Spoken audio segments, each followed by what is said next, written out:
सुधांशु जी हैं उन्हें हटाए जाइए। सुधांशु जी आपका जवाब। बिल्कुल नहीं किया। आपका जवाब सुधांशु त्रिवेदी, बड़ा इल्जाम है ये।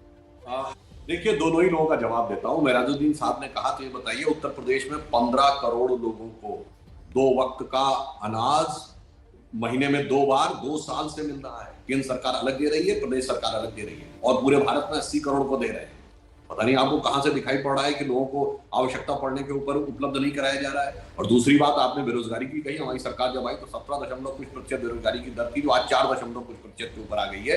यह बदलाव है। जब हमारी सरकार आई तो उस समय उत्तर प्रदेश की अर्थव्यवस्था 10 लाख करोड़ रुपए के आसपास थी, आज 21 लाख करोड़ रुपए के आसपास की है।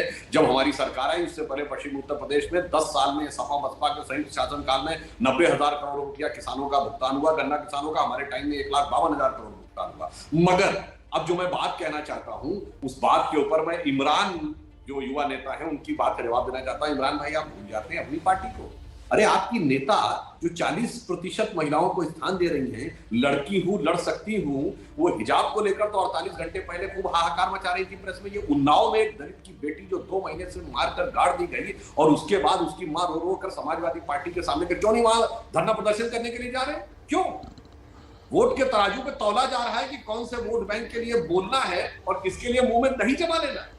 जब दलित की बात आ जाए तो मुस्लिम ज्यादा पक्का वोट बैंक नजर आता है, तो दलित को दरकिनार कर देना है। अलीगढ़ मुस्लिम यूनिवर्सिटी में दलितों का आरक्षण छीन के मुस्लिमों को दे दिया, जामिया मिलिया में छोड़ के दे दिया, क्योंकि जो वोट बैंक पक्का नजर आएगा उसके लिए बोलना है। अन्यथा न संवेदना दलित के लिए, न संवेदना मुस्लिम के लिए, न संवेदना महिला के लिए, न संवेदना युवा के लिए, केवल संवेदना अपने वोट के लिए।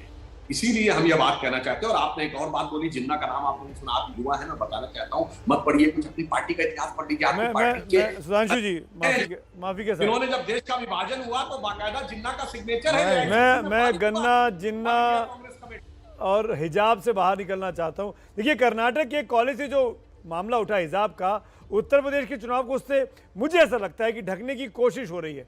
चुनाव से मामला जानबूझ के मूल मुद्दों से दूर ले जाया जा रहा है। हो सकता है कि लोगों के लिए बहुत ज़्यादा महत्वपूर्ण मुद्दा हो हिजाब का, लेकिन आज भी यूपी के लोगों को रोटी, कपड़ा और मकान चाहिए है, रोज़गार चाहिए है, उनको अपने अस्पताल चाहिए है। यूपी में आज भी 3 आदमी गरीबी रेखा के नीचे एड़ियाँ रगड़ रहे हैं, 10 में से 3। यूपी में शिशु मृत्यु दर आज भी 50% से ज़्यादा है। 5 साल से कम उम्र में हर 10 में से 3 बच्चे कुपोषित हैं। ये यूपी के फिगर है। इसीलिए चुनाव का मुद्दा मैं हाथ जोड़ के आप सबसे कहना चाहूँगा, यही होना चाहिए कि बच्चों के चेहरे पर मुस्कुराहट आए, रोज़गार मिले लोगों को और जीवन में खुशहाली आए। ना कि हम इस तरह की बातें करें कि हम गन्ना, जिन्ना, हिंदू, मुसलमान, मतलब आई एम सॉरी टू से दिस, इतने दिनों के बाद हम आज भी यही बात कर रहे हैं, आज़ादी के 75 साल के बाद। इमरान प्रतापगढ़ी, ये हिजाब के प्रदर्शन यूपी के किस शहर में हुआ, किसने किया? बोलिए ना। अलीगढ़ में हुआ, किसने किया? हमने किया कि इन्होंने किया? जवाब दीजिए भाई। किसने यूपी में लाके? बिल्कुल सही बात है, जिसने भी किया। मैं तो आप सबसे बोल रहा हूं। मैं तो यही आपसे पूछ रहा हूं सुधांशु जी, कि अगर आपने 3 तलाक पर बिल लाकर मुस्लिम महिलाओं को उद्धार कर दिया, तो ये कौन महिलाएं जो बुर्का पहनकर प्रोटेस्ट कर रही हैं? ये कहां से आ गया? कहीं ना कहीं मुसलमानों के अंदर महिलाओं में गुस्सा है ना। इस पे सुधांशु, हाँ, मैं बिल्कुल जवाब देना चाहता हूँ। जवाब दें सुधांशु जी इस बात का। नहीं दे पाएंगे, नहीं दे पाएंगे। बिल्कुल जवाब दे रहा हूं। मैंने इसीलिए कहा कि वही बच्चियां जिन्होंने आकर 22 दिसंबर के बाद एक उम्र में कितनी पहले हिजाब पहन के आती, बोलिए कितनी हिजाब पहन के आती थी? जिस दिन यूनिफॉर्म कोड लागू हो गया, फिर वही हिजाब, फिर हिजाब शुरू कर दिया। आप इस्लाम, वेरी बैड, मुझे पूरी बात करने दीजिए। सुमित जी, भारतीय जनता पार्टी उत्तर प्रदेश के चुनाव में हिजाब की आड़ में छुप करके अपने पाप छुपाना चाहती है। सुधांशु जी अभी कह रहे थे कि कांग्रेस पार्टी ने दलितों की हिमायत में कहां बात की। बिल्कुल सुमित जी, सुधांशु जी को बताइए कि दलितों का सबसे ज्यादा उत्पीड़न उत्तर प्रदेश में भाजपा की सरकार में हुआ। हाथरस की बिटिया का बलात्कार और उसको रात के 2 बजे किसने जलाया? आपकी सरकार में ही हुआ ना। आगरा में वाल्मीकि परिवार के एक बेटे को उठाकर थाने में पीट के मारा, आपने ही मारा, आपने ही मारा ना।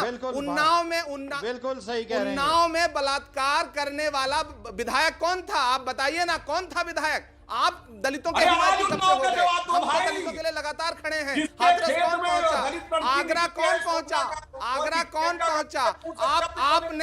आपने हाथरस की बिटिया के लिए एक शब्द आवाज उठाई हो तो बताइए। आपने हाथरस की बिटिया के लिए एक शब्द बोला हो तो बताइए। आपने किसानों के कुचले जाने पे एक शब्द बोला हो तो बताइए। आप दलितों के हिमायती कब से हो गए? आप दलितों के हिमायती कब से हो गए? आपने तो दलितों का उत्पीड़न किया, आपने पिछड़ों का उत्पीड़न किया, आपने मुसलमानों का उत्पीड़न किया, किसका उत्पीड़न नहीं किया? हिजाब की आड़ लेकर के उत्तर प्रदेश का चुनाव नहीं लड़ा जा सकता। सुधांशु जी और सुमित जी, मैं आप दोनों से अनुरोध करते हुए कह रहा हूं, आप भारतीय जनता पार्टी के शीर्ष नेताओं के बयान पिछले 10 दिन में, और हमारी नेता प्रियंका गांधी और हमारी नेता प्रियंका जी और हमारे नेता राहुल गांधी का बयान उठा के देख लीजिए।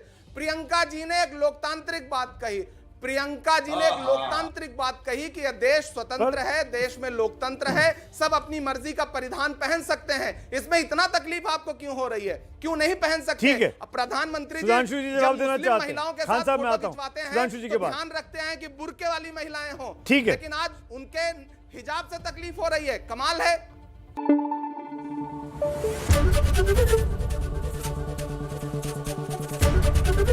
एबीपी न्यूज आपको रखे आगे।